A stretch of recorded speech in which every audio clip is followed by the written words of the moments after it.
Hello बच्चों, कैसे हैं आप सभी। उम्मीद करती हूँ आप सभी बहुत अच्छे से होंगे। क्लास की शुरुआत करते हैं। आज का चैप्टर है हमारा unit 2 materials, sorting materials into groups. सबसे पहले आते हैं इंट्रोडक्शन पर। What are things made of, properties of materials, classification of materials on the basis of properties, need for such classification. We see many different things around us. These objects vary in size, shape, color and uses. They are made of different materials. We can divide They are made of different materials.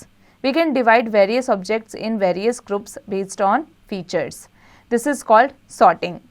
Let us have a look at things inside your school bag. You will find eraser, pencil box, water bottle, lunch box, book, pencil, pen, ruler, etc. ये सभी चीज़ें हमें हमारे bag में दिख जाएंगी। हमारे आसपास कई सारी ऐसी चीज़ें हैं जो साइज, शेप, कलर और उसकी यूजेस अलग अलग तरीके से होते हैं। What are these things made of?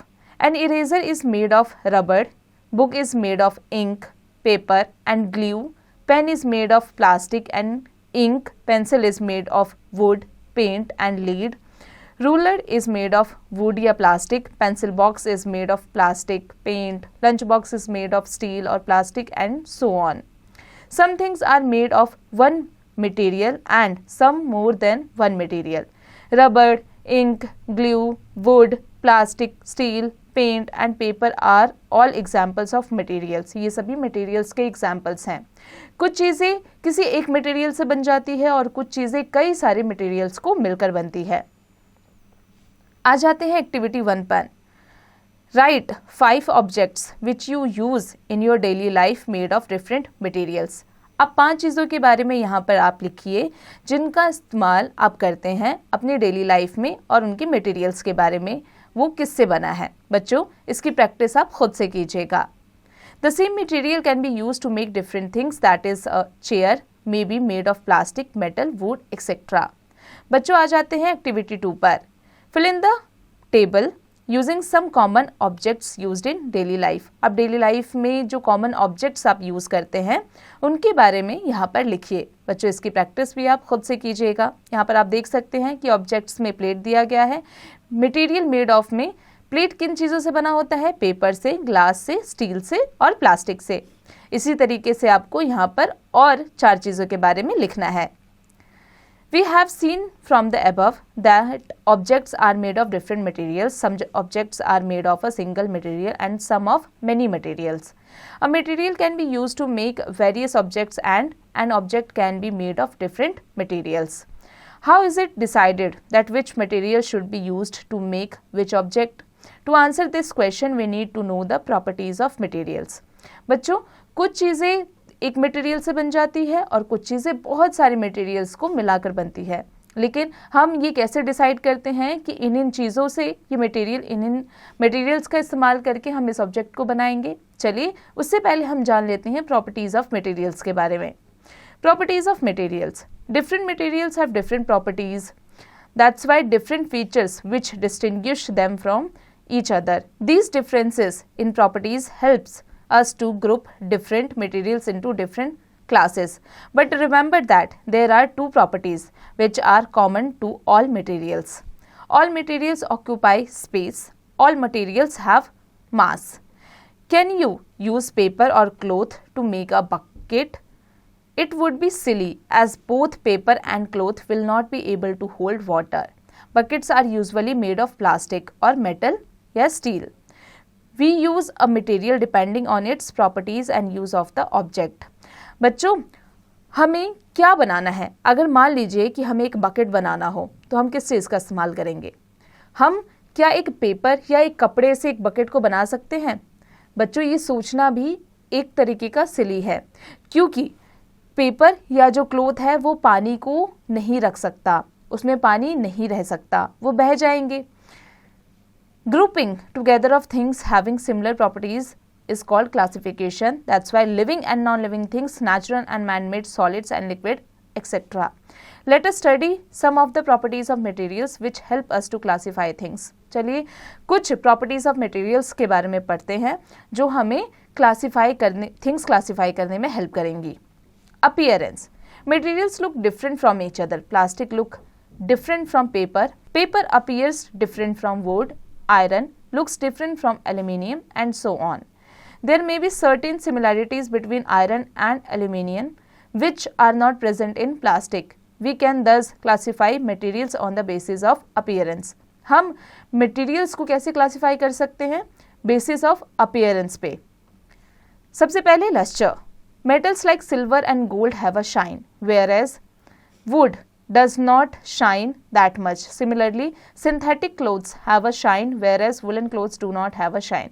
It is generally seen that metals like aluminium, iron, copper, silver and gold show luster. Wood and paper being non-metals do not show luster. बच्चों जो would है और जो paper है वो non metal है, इसलिए वो लस्टर शो नहीं करता. वहीं एल्यूमिनियम, आयरन, कॉपर, सिल्वर और गोल्ड लस्टर शो करता है.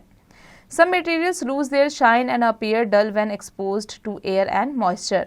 An iron rod appears dull, but when it is rubbed with sandpaper, the top layers gets removed and it appears lustrous. Therefore, to see whether a material is lustrous or not, we must observe freshly cut surface of that material. If the freshly cut surface is shiny, then the material is lustrous. अगर हमें lustrous देखना है कि उस particular material में मौजूद है या नहीं है, तो हमें क्या करना होगा? हमें इसके लिए हमें ऑब्जर्व करना होगा कि अगर फ्रेशली कट सरफेस हम कर देते हैं किसी मटेरियल का, तो अगर वो शाइनी दिखता है इसका मतलब है कि उसमें लस्ट्रस मौजूद है. अगर वो शाइनी नहीं दिखता है इसका मतलब है उसमें लस्ट्रस मौजूद नहीं है.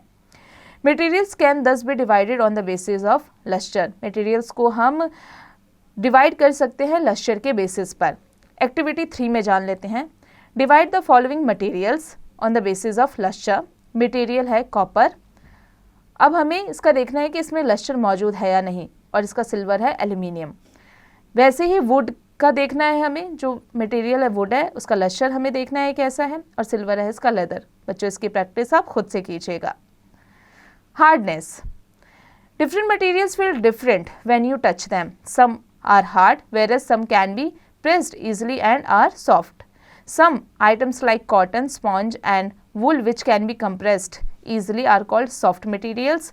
Items like iron, stone, etc. cannot be compressed or pressed easily. They are called hard materials. Thus materials can be classified on the basis of hardness.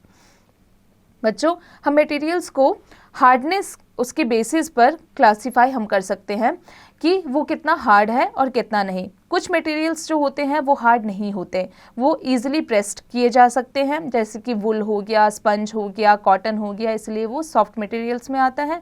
और कुछ मटेरियल्स को हम कंप्रेस या प्रेस नहीं कर सकते, जैसे कि आयरन, स्टोन, ये सभी क्या हो जाता है, ये हार्ड मटेरियल्स में आ जाता है. अब आ जाते हैं एक्टिविटी 4 पर.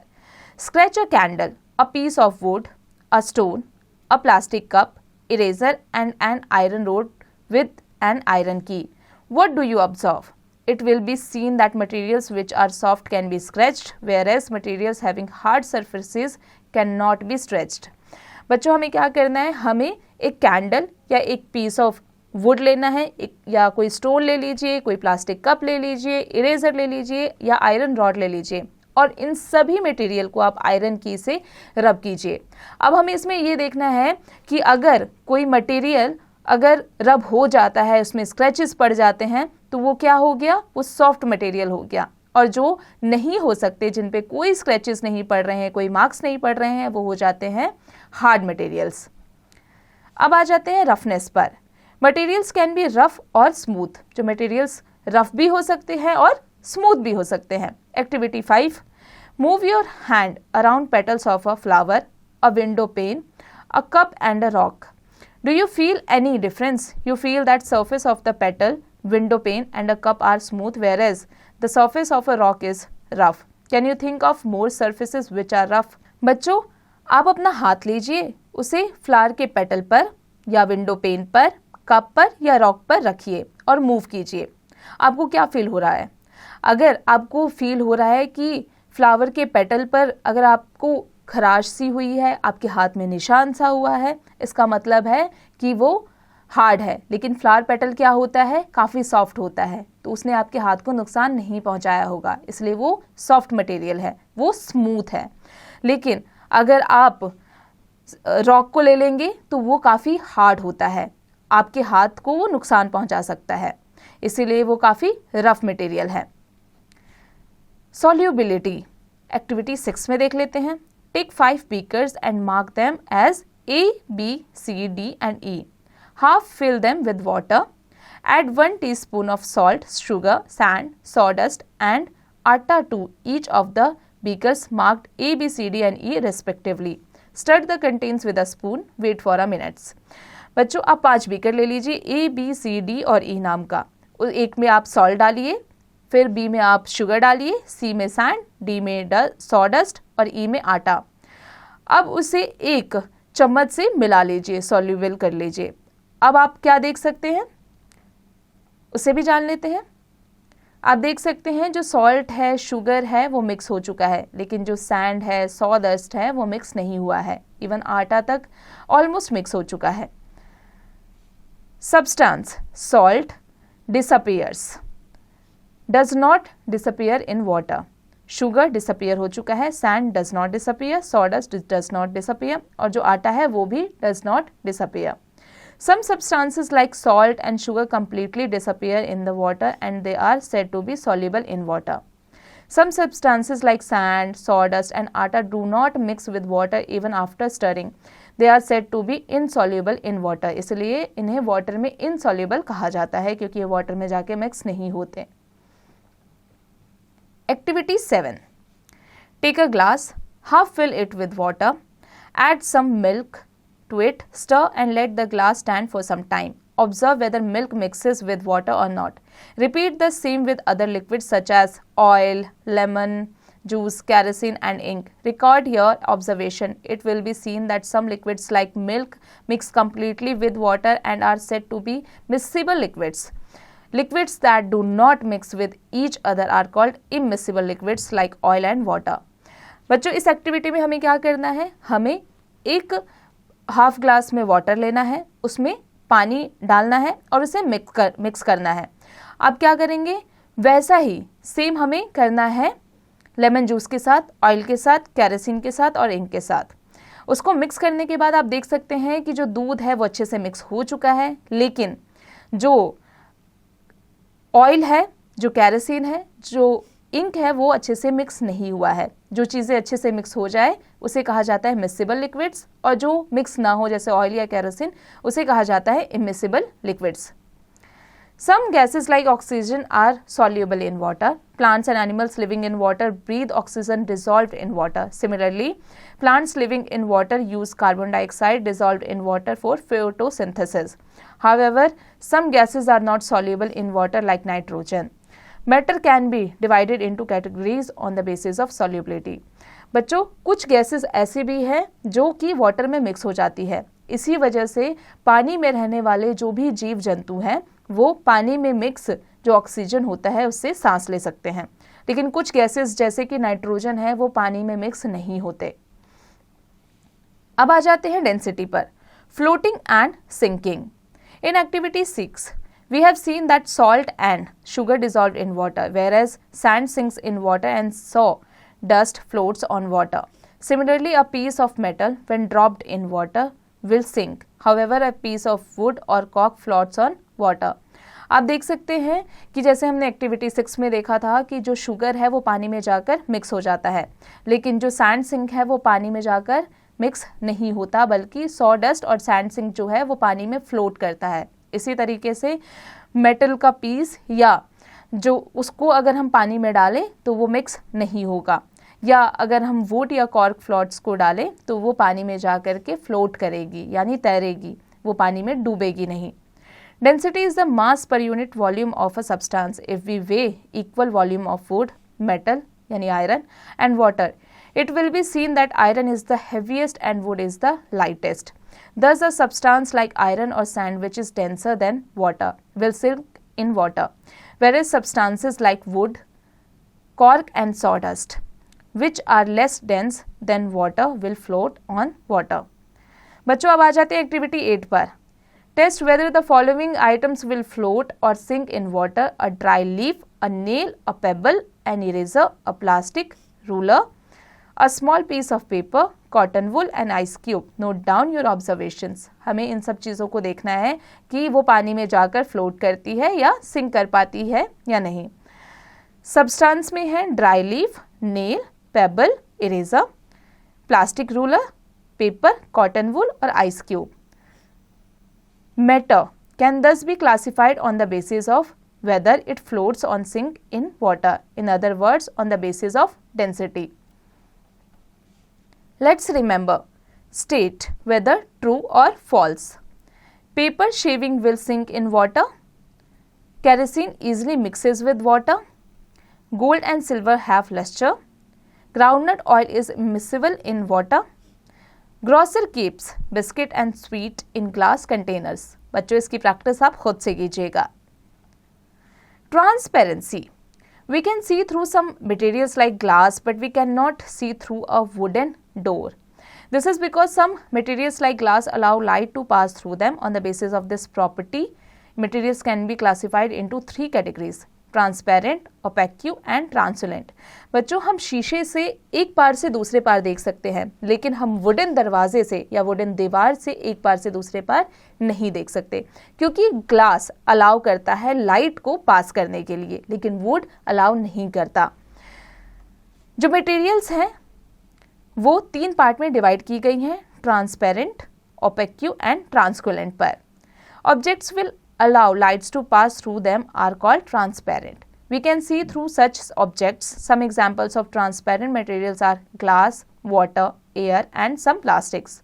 This is why biscuits, sweets and other edible items are kept in glass or plastic containers by the shopkeepers so that they are easily seen by the customers. इसीलिए आप देखते होंगे कि जो शॉपकीपर्स है वो चॉकलेट्स को, बिस्किट्स को, स्वीट्स को ग्लासेस में रखते हैं ताकि वो इजीली कस्टमर्स को दिखाई दे. Materials like wood, metal, cardboard, etc. do not allow light to pass through them and they are called opaque. We cannot see through these materials. Can you tell what is kept in a cardboard or a tin box without opening them? जो would है वो allow नहीं करता light को पास होने के लिए. क्या उस प्रोसेस को ओपेक्यू कहा जाता है? ऐसे में क्या आप बता सकते हैं कि कार्डबोर्ड या टीन बॉक्स में क्या रखा हुआ है? बिल्कुल नहीं, क्योंकि वुड हमें अलाउ ही नहीं करता. बिना ओपन किए उसके अंदर रखी हुई चीज़ हम पता ही नहीं कर सकते. There are some materials through which we can see but not very clearly. They are called translucent. They allow light to pass through them only partially. Some examples are frosted glass in bathroom windows, butter paper, tissue paper, etc. और कुछ ऐसी चीज़ें हैं जो हम clearly नहीं देख सकते हैं, उसे ट्रांसपेरेंट कहा जाता है, जैसे कि windows, butter paper, tissue paper. Activity 9.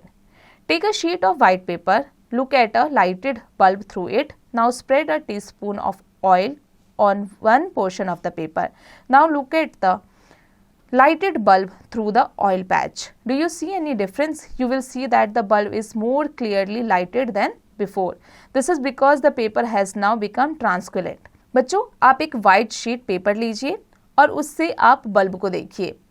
अब उस पर कुछ ऑयल की एक टीस्पून लेकर ऑयल कुछ पेपर के पोर्शन पर रख दीजिए और उससे ऑयल पैच से आप लाइट यानी बल्ब को देखिए. आप देख सकते हैं कि बल्ब थोड़ा और क्लियरली दिख रहा है पहले से ज़्यादा. ये क्यों हुआ है? बल्कि ये इसलिए हुआ है क्योंकि अब ये ट्रांसपेरेंट हो चुका है. We can thus classify material on the basis of whether it is transparent, translucent और opaque. हम 3 चीज़ों में इसके बेसिस पर क्लासीफाई कर सकते हैं मटेरियल को, ट्रांसपेरेंट, ट्रांसपेरेंट और ओपेक्यू पर. We have now seen that materials can be grouped on the basis of similarities or differences in their properties. We group materials to make our work easy at home and at a school. In a kitchen, all the utensils are kept together, so are the spices and pulses. This makes it easier to find what we need. Similarly, a grocer keeps different varieties of soaps together, biscuits in one place and cold drinks and juices in another. Such an arrangement makes it easy to locate various items.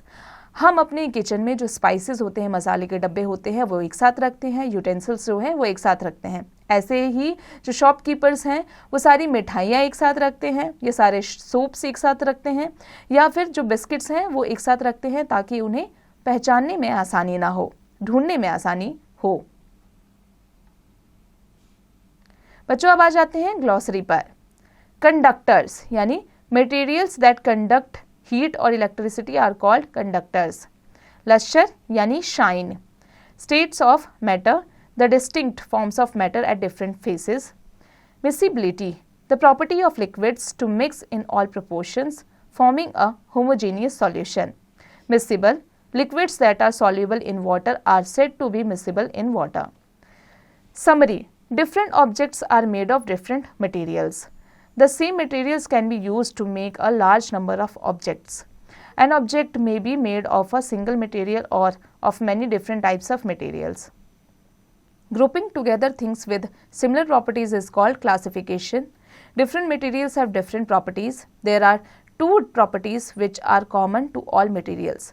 They have mass and occupy space. Some materials are lustrous, some are not, some are hard, whereas some are soft, some are smooth and some are rough.